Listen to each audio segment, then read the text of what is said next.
Assalamualaikum warahmatullahi wabarakatuh.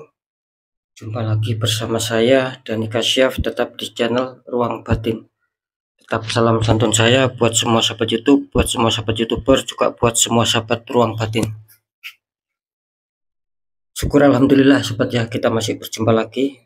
Tetap doa saya buat kalian semua, semoga kalian tetap diberikan kesehatan, baik secara jasmani maupun rohani, juga diberikan keselamatan, serta dilancarkan rezekinya yang lancar, yang halal barokah. Ketika kalian mendapatkan kesulitan, entah itu masalah yang nyata maupun yang samar, entah itu masalah yang berat maupun yang ringan, semoga lekas menemukan jalan solusi terbaik, tentunya semua atas izin Sang Maha Kuasa. Dalam hal ini Gusti Allah Subhanahu wa taala ataupun Tuhan Yang Maha Esa. Itu doa saya wabil khusus buat semua yang sudah bergabung, yang sudah subscribe di channel Ruang Batin tanpa terkecuali. Amin amin amin ya rabbal alamin. Oke sobat ya, kali ini saya akan memberikan sebuah informasi ya, ataupun memberikan sebuah edaran-edaran ya. Semoga nantinya akan bisa manfaat ya.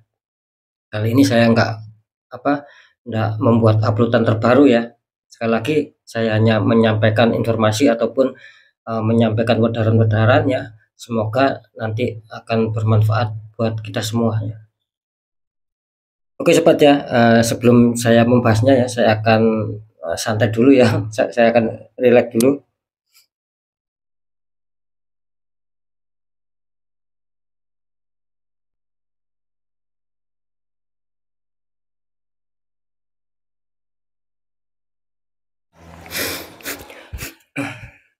Oke sobat ya, saya akan memberikan sebuah sebuah informasi ya. Saya akan membahas seputar tanda-tanda ataupun ciri-ciri seseorang itu terkena tembakan black magic ya, kira-kira seperti itu ya. Di sini saya akan mengungkapkan sebuah ciri-ciri ya, nanti mungkin ya kita semua ataupun kalian ya sahabat di channel Ruang Batin akan bisa menyikapi itu sendiri-sendiri. Biasanya ya untuk ciri-cirinya langsung saja masuk ya. Biasanya untuk ciri-cirinya itu memang ada 6 tanda sobatnya. Kira-kira seperti itu. Itu yang secara dominan loh ya. Meskipun bisa dikatakan ya bisa saja lebih dari 6 gitu loh. Cuman yang saya yang sepengetahuan saya ya, yang istilahnya tuh yang pernah saya dalami ya, untuk membersihkan suatu aura-aura ya, itu memang ciri yang paling mutlak ya, ataupun yang paling dominan bahwa orang itu memang benar-benar fit ya, ataupun benar-benar bisa dikatakan akurat bahwa tertembak adanya suatu black magic. Itu ada 6 ciri-cirinya. Satu ya, itu ciri-cirinya biasanya orang itu terkesan agak sedikit bermalas-malasan sobat. Dalam arti ya mungkin secara aktivitas gitu loh. Mungkin ketika yang lainnya itu pada istilahnya itu pada bekerja ya, kita itu seakan-akan dibuat males gitu loh, dibuat kurang semangat, bahkan dibuat hilang semangat gitu loh. Itu ciri yang pertama. Atau bisa saja kita itu terkadang itu malas ya, istilahnya itu malas untuk mau membersihkan diri sendiri ya. Mungkin salah satunya contoh ya, mungkin kita malas mandi ya, itu sama sobat gitu loh, sama itu masuk ya gitu loh. Itu masih di tanda-tanda poin pertama seperti itu. Itu salah satunya ya. Ini saya memberikan suatu edaran, tidak semua istilahnya itu ya, tidak semua saya jabarkan, hanya saya mengambil inti-intinya saja seperti itu ya. Nah, nomor 2, tandanya apa? Biasanya tuh orang tersebut pandangannya kosong. Sekali lagi pandangannya kosong, terkadang juga sering adanya suatu lamunan, sering adanya suatu hayalan. Nah, itu tanda yang kedua sobat. Gitu loh ya.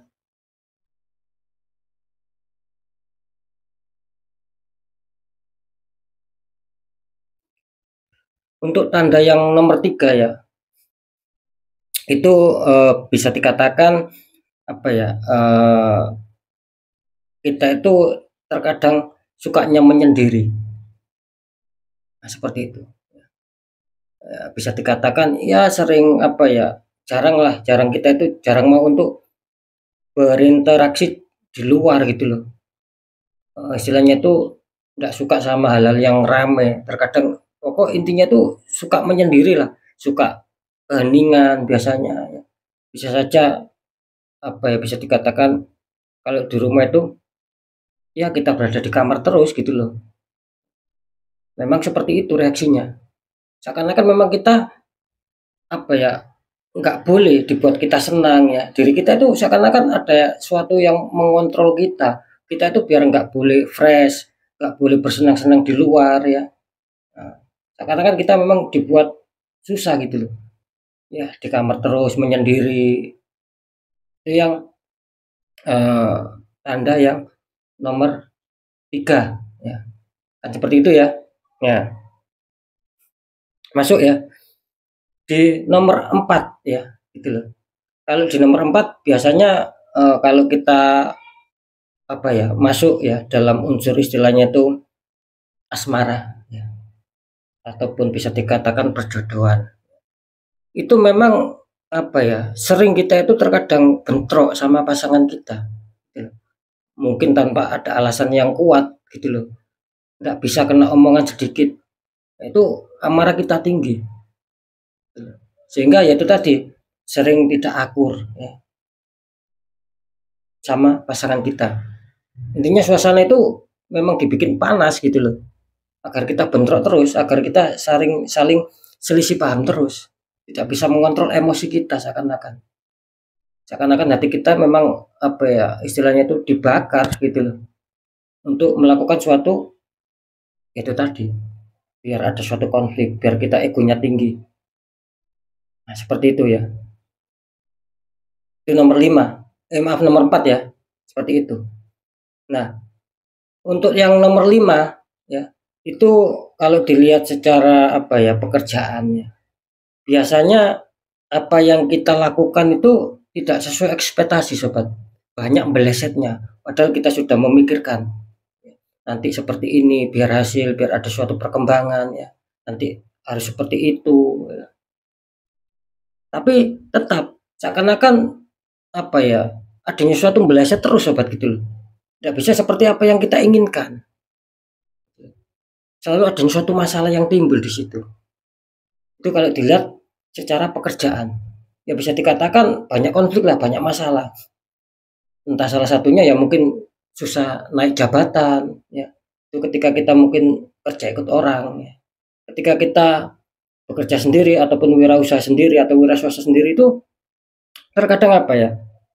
Katakanlah jualan kita lah ataupun dagangan kita itu antara laris ya sama sepinya itu lebih lama sepinya. Misalkan contoh ya, kita jualan, kita dagang, itu laris mungkin 1 minggu lah. Ini contoh ya, 1 minggu. Itu laris kita. Ya katakanlah stabil lah.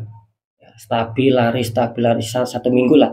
Nanti hari berikutnya ya, di minggu memasuki minggu kedua, itu biasanya mengalami sebuah penurunan gitu loh.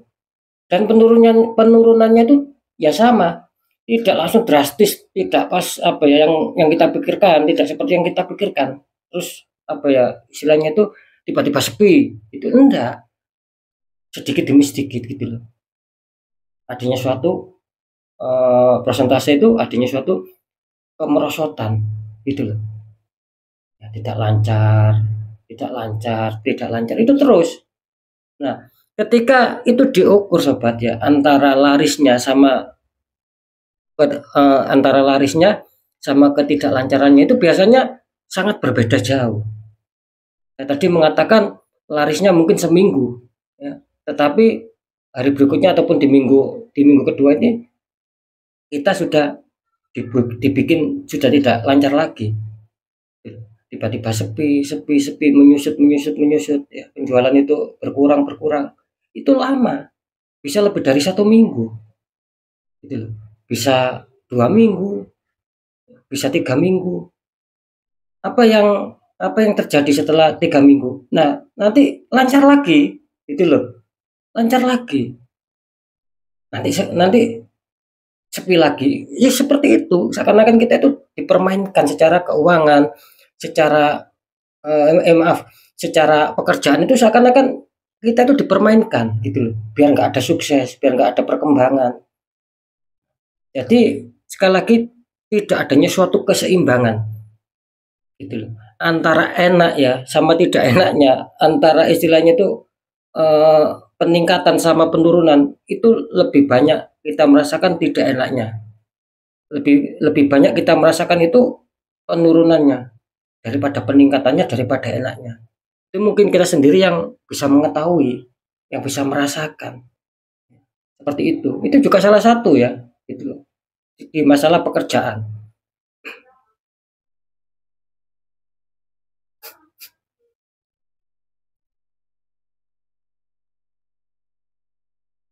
seperti itu ya. Nah, terus masuk ya yang yang keenam ya. Yang keenam itu bisa dikatakan secara kalau dilihat secara kerezekian sobat ya. Sekali lagi yang keenam ya. Ini ketika kita lihat secara kerezekian ataupun secara keuangan lah. Itu biasanya apa ya? Seakan-akan kita mengalami kesulitan. Nah, gitu loh. Seakan-akan mengalami kesulitan yang luar biasa. Misalkan kita dapat rezeki 50.000. Ini contoh. Nanti pengeluaran kita itu lebih dari 50.000. Nah, gitu loh. Bisa saja seperti itu tanpa kita sadari. Makanya terkadang kita itu menyadari baru setelahnya. Loh, kok saya menghabiskan uang ini lebih dari 50.000 padahal pemasukan tadi 50.000. Memang kita dibuat tidak sadar. Nah, seperti itu. Itu secara keuangan. Gitu loh. Cepat habis. Jadi bisa dikatakan antara pemasukan dan pengeluaran itu mesti tidak akan pernah kita bisa mengontrol gitu loh. Sekali lagi tidak akan pernah bisa kita kontrol lah masalah pengeluaran. Seakan-akan kita memang dibuat lupa beli ini, pengeluaran ini. Nanti selesai baru kita sadar. Nah itu tanda-tandanya sobat ya. Sama kalau kita balik ke unsur masalah pekerjaan, ini saya tambahin lagi ya. Contohnya karena memang banyak keluhan seperti itu. Contoh ya, kita mencari kerja itu sulit. Sudah bekerja ataupun sudah menaruh lamaran mungkin banyak penolakan-penolakan di situ. Nah, itu kalau saya tambah ya. Kalau untuk faktor masalah pekerjaan ketika kita ada suatu tanda terkena black magic seperti itu. Kalau di masalah keuangan ya itu tadi seakan-akan kita itu mendapatkan katakanlah mendapatkan pemasukan itu tidak imbang. Tiba-tiba ada saja keperluan, tiba-tiba ada saja istilahnya itu musibah yang kita alami biar kita mengeluarkan uang. Serasa rezeki pun biasanya kita mendapatkan entah dari mana arahnya ya. Itu seakan-akan memang tertutup semua dari berbagai arah itu seakan-akan adanya suatu ketertutupan di situ. Nah, seperti itu sobat ya. Nah, ketika kita mengalami tanda-tanda seperti itu, ya kita sendiri apa? Harus segera untuk menetralisir. Makanya saya sering mengatakan harus kita segera menetralisirkan. Karena ketika kita mencari solusi ataupun menetralisirkan itu dengan cara logika, itu sudah tidak masuk, sudah tidak nyambung. Gitu. Karena akan tidak ketemu, akan berlawanan. Karena apa? Karena dua masalah yang sangat berbeda. Nah, seperti itu. Nah, caranya seperti apa? Ya seperti yang saya sering mengatakan gitu loh. Satu ya, tidak lain ya kita harus segera menguatkan doa kita sama Sang Maha Kuasa. Pendekatan kita sama Sang Maha Kuasa itu segera kita lakukan. Nah, nomor dua, yaitu tadi kita berusaha dengan doa ya agar apa? Agar black magic itu luntur. Nah, ketika black magic itu dibiarkan sobat, nah sering saya mengatakan akan menutup aura kita. Nggak peduli itu orangnya kulitnya aslinya putih ya atau kuning. Ketika sudah ada penutupan aura, seakan-akan energi itu masuk, seret gitu ya, masuk ya, itu akan langsung menutupi kita. secara apa ya, kalau dilihat secara mungkin orang awam, ya memang sama, dalam arti nggak akan bisa gitu. Kalau orangnya putih, ya kita pasti melihatnya itu putih. Tapi ketika mungkin punya suatu kelebihan ya, ataupun indigo, ataupun orang yang berjalan di spiritual itu pasti kelihatan energi energi yang apa ya, yang menyatu, yang merasuk sama orang yang kena tembakan black magic itu pasti kelihatan. Karena akan ada suatu seperti kabut itu hitam.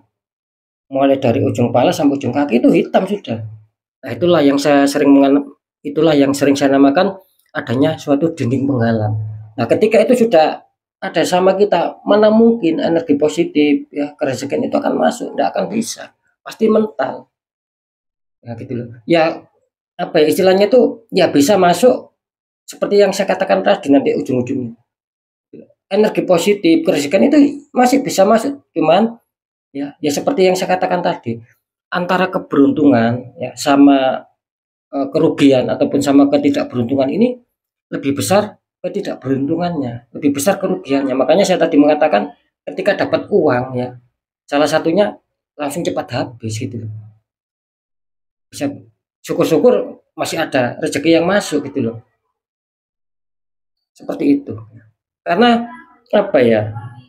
Istilahnya memang seperti black magic itu memang istilahnya itu memutus ya, memutus istilahnya kerezekian kita ya, rasa senang kita, kepositifan kita, seakan-akan apa ya, ada suatu pemutusan di situ tapi tidak langsung gitu loh. Pelan-pelan itu koneksi apa ya, istilahnya koneksi dalam hal kesenangan, koneksi dalam hal keberuntungan ya. Itu seakan-akan apa ya, diputus secara perlahan-lahan agar apa? Agar menjadi sebuah kebalikan. Agar merasakan susah, merasakan sedih, merasakan kesulitan, keterpurukan. Memang seperti itu. Memang apa ya, black magic itu memang sengaja untuk memutus yaitu tadi loh. Secara kesenangan kita yang alami, ya, keresahan kita yang alami, kepositifan kita yang alami, itu seakan-akan diputus, di-cut di situ. Nah, seperti itu, sobat.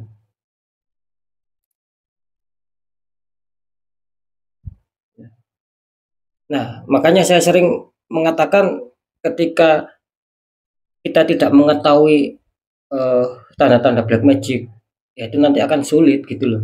Makanya kan kemarin saya bahas itu antara black magic sama karma ataupun sama hukum karma itu beda. Biarpun sama-sama membuat kita susah gitu loh, membuat kita sengsara. Itu beda. Kalau kita tarik ke masalah karma ya itu tadi.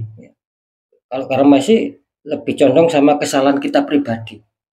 Jadi tidak ada sangkut pautnya sama orang yang iri sama kita. Nah, tidak ada. Mungkin kesalahan kita pribadi. Nah, itu saya nggak mewedar masalah karma ya. Ini yang saya informasikan, yang saya wedarkan tentang seputar tanda-tanda terkena black magic. Nah, ketika 6 tanda itu sudah salah satunya sudah mendekati keakuratan bahwa kalian sudah dipastikan kena black magic di situ. Apalagi yang terkena 6-6-nya, dalam arti tanda-tanda 6 ini sudah berada di dalam diri kita. Nah, itu malah apa ibarat ilmu kedokteran sudah stadium 4 kan sudah parah itu. Harus segera di netral. Kan seperti itu. Biar apa? Apa? Biar aura kita ataupun kabut yang semula menutupi kita itu biar pecah gitu loh. Biar normal kembali, biar tidak ada suatu dinding penghalang.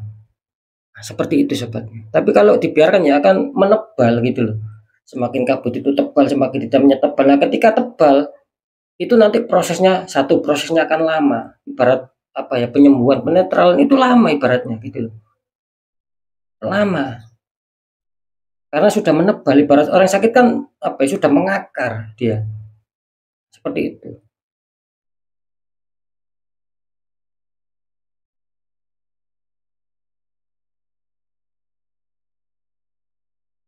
Nah, makanya apa ya, biar sahabat di channel Ruang Batin itu agar lebih apa ya, lebih bisa untuk memahami lah, lebih bisa untuk mengerti bagaimana sih orang terkena black magic itu. Ya salah satunya yang dominan itu 6.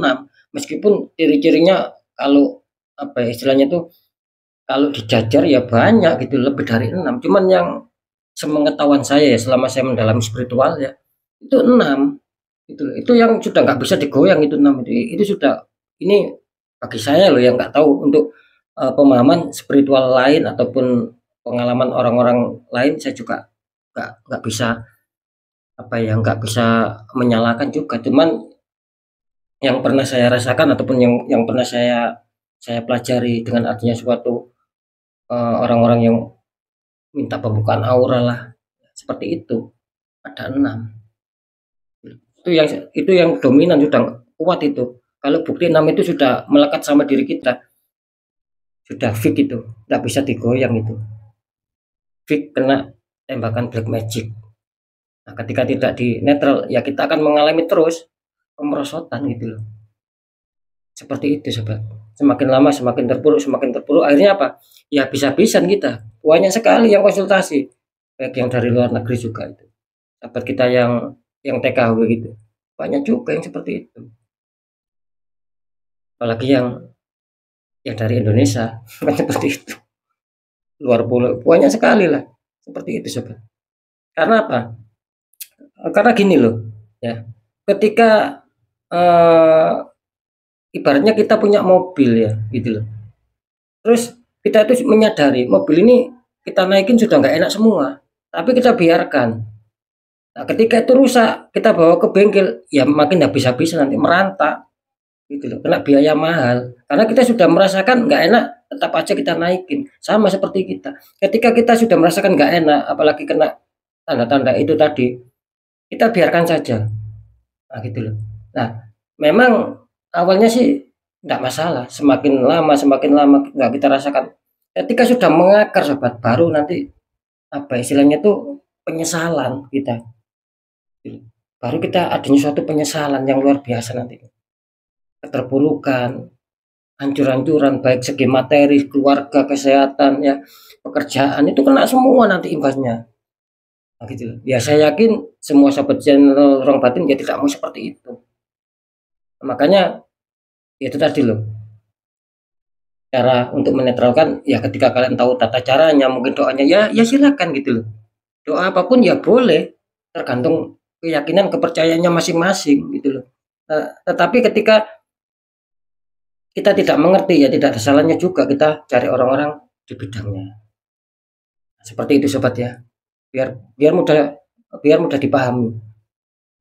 Seperti itu. Makanya ketika kita sudah merasakan suatu tanda-tanda, jangan sampai 4 gitu loh. Misalkan kita sudah mengena 1 ataupun 2, sudah lampu kuning kita. Sudah siap-siap. Kalau bisa ya segera dinetral. Kalau bisa segera diperbaiki. Jangan menunggu sampai lampu merah.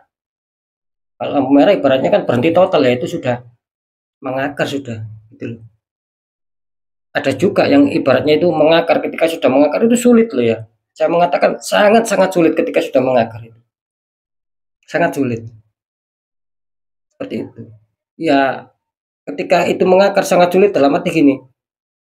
Ya kita tinggal kuat atau tidak, masalah untuk biaya kan seperti itu, sama orang sakit, ketika sakitnya itu dibiarkan sudah mengakar ya, sudah parah. Ya tinggal kita kuat tidak, masalah untuk pengobatan. Kita kan otomatis mengeluarkan materi, mengeluarkan uang, itu loh yang saya maksud. Jangan sampai menunggu lama gitu loh. Karena ketika lama itu enggak harus adanya suatu, katakanlah harus adanya suatu terapi seperti itu. Enggak bisa dihilangkan satu sekaligus itu. Enggak bisa, beda sama yang masih kena lampu kuning, masih bisa itu. Jangan sampai menunggu merah lah. Intinya seperti itu. Karena merah itu sudah warning keras itu. Seperti itu. Itu yang pengalaman saya seperti itu. Kalau mengobati menetralkan ya seperti itu. Ya, mungkin itu ya yang bisa saya sampaikan ya. Sekali lagi ya semoga sahabat di channel Ruang Batin ya tetap dalam keadaan yang baik-baik saja ya. Dijauhkan dari unsur black magic ya. Istilahnya dijauhkan dari unsur black magic. Kesehatan mendekat ya. Rezeki mendekat, keselamatan mendekat. Itu doa saya buat kalian semua. Oke sobat ya. Mungkin itu edaran singkat ya, kurang lebihnya ya saya mohon maaf ya. Itu pun ketika mungkin apa ya, mungkin ada suatu pengalaman lain dari kalian ya, itu kan istilahnya pribadi masing-masing. Yang jelas sekali lagi apa yang saya sampaikan itu bukan katanya-katanya, tetapi saya sendiri yang pernah mengalami seperti itu, dalam arti penetralan. Nah, seperti itu ya. Oke ya, sekali lagi untuk sahabat di Cenderung Batin, semoga apapun itu yang sudah saya sampaikan semoga manfaat buat kita semua agar lebih waspada, lebih berhati-hati. Oke ya, saya Dani Kasyaf. Mohon maaf jika saya ada salah dalam menyampaikan. Wassalamualaikum warahmatullahi wabarakatuh. Ruang batin.